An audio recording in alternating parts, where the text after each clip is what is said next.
Alright, new player's guide to the Holy Roman Empire. So we're going to do a simple new player friendly build order to get you started with HRE and Age of Empires 4 in general. This video is going to be quickly cover how to do the build order, and then the second one will go into a bit more depth, explain why we're doing things, what to focus on, that kind of thing to help you with the build, but also learning the game a bit more generally. There's also a link to the written build order in the description if you'd like that for your reference. But for now, let's jump into it. So for the start, queue up a villager, put all your villagers on food, send the scout away. And then you're going to take 3 of those villagers and put them on to gold. 2 will make a mining camp and the other will make a house. And then make sure you shift right click him to the gold. Those 3 are going to stay on gold. We're not going to really worry about them again. We're rallying onto food, so the first one come out here.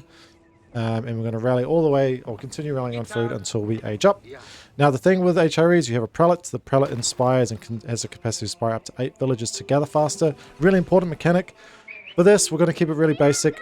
Really only important for them to be inspiring the food villagers. If you've got the extra attention, APM, whatever, to also inspire your gold villagers, that's great. But as a new player, don't worry about it. Food is what's important. I'm also going to quickly just go over what the goal is with this build, and I'll speed up and we'll age up and get into it. So with this, we're going to do feudal aggression with the Minework Palace. So we're going to do a 1-1-1 build. So 1 stables, 1 archery range, 1 barracks. And we're going to be aggressive to make the most of HRE stronger units in the feudal age, including feudal men arms, which are very fun. While also getting ahead by making the most of HRE's strong economy behind it, using that inspiration mechanic. So yes, we got strong military and strong economy in feudal age, which makes HRE a great civ.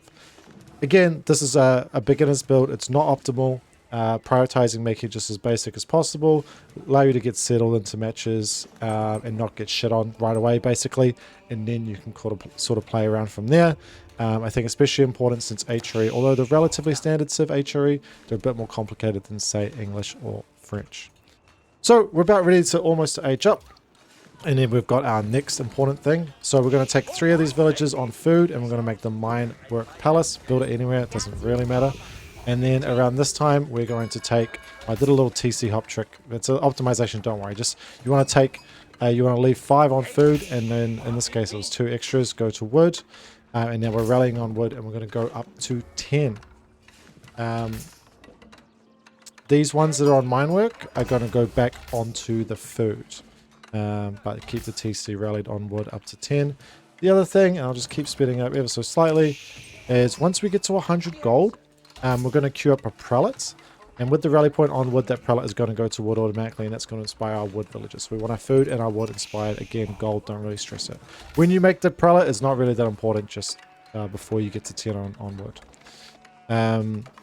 So now we're just sort of waiting for the age up, and then yeah, these 3 are going to go back to food, but one of them, all importantly, is actually going to, before he does that, is going to make a stables, an archery range, and a barracks. So that's our 1-1-1.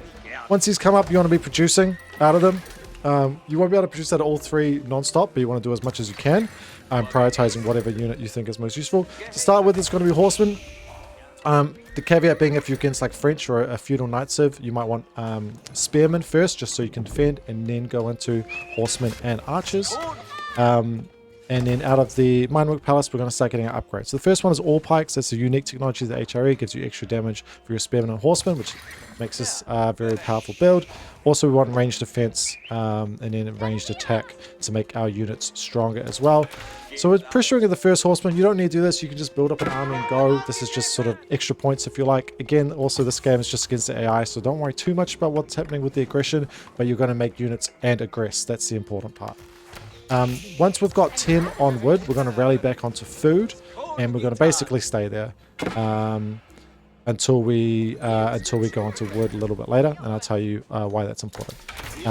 But we're going to, after we're done on sheep, you just want to go into your berries if you can, especially if you've got agency on the map or map control. You can go into the deer, which is great, but it's not a big deal if you just go into your berries. Just make sure they're inspired and you move your prelate with them.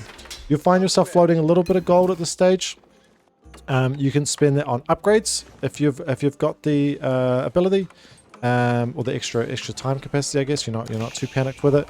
The wheelbarrow upgrade out of the mill is great, and the double broadaxe out of the lumber camp is good. The other thing you can do is, as you start to get more villages, like I said, one prelate can do 8 villages. You can add in more prelates once you start getting up to, like, 16 on a resource. But otherwise, you're just really spamming out of this, making sure your villages are producing non-stop, and you're spamming out of your production buildings as best you can, keeping that money low and keeping them nice and spread. Then it's basically a matter of we're going to mess up our units and go attack. So once you get to the point where you're starting to float a little bit of food, you can rally back to wood. And once you rally back onto wood, you're going to use that extra wood to make farms. And prelate-inspired farms are really, really strong. And once you sort of get that economy and you got a little bit more food and and you've still got that gold float, you can turn that into making men at arms. And that's pretty much all there is to it. So once you get this, you've got a bit of an army and you're sort of attacking. At this point, I'm going out across the map, but you could really be doing this whenever. Once you feel comfortable with the game, you can go sort of press their resources wherever you can, food, gold, what have you. And then at this point, you're going to make a decision. And basically, 2 choices. One, you're going to commit to feudal age. You're going to make men arms, and you're going to stop your archer production and make rams, getting the siege engineering upgrade. And you're going to try to go for the kill. So feudal all in.